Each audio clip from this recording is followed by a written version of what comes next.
ಒಂದು ಊರಲ್ಲಿ ರಾಮು ಎಂಬ ಬಡ ರೈತ ಇದ್ದ.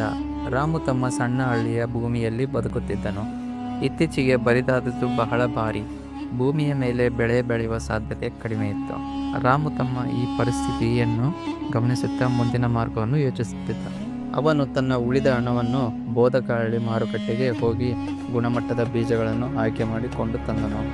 ರಾಮು ತಾನು ತಂದಿದ್ದ ಬೀಜಗಳ ಮೇಲೆ ಬಹಳಷ್ಟು ನಂಬಿಕೆ ಇತ್ತು. ದಿನ ಬೆಳಗ್ಗೆಯಿಂದ ಸಂಜೆಯ ತನಕ ಭೂಮಿಯನ್ನು ತಯಾರಿಸುತ್ತಿದ್ದನು.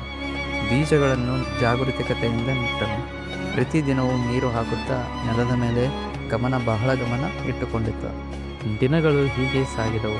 ಕೆಲವು ದಿನಗಳಲ್ಲಿ ಹಸಿರು ಪುಟ್ಟ ಅಂಕುಶಗಳು ಭೂಮಿಯಲ್ಲಿ ಬೆಳೆಯಲು ಪ್ರಾರಂಭಿಸಿದವು.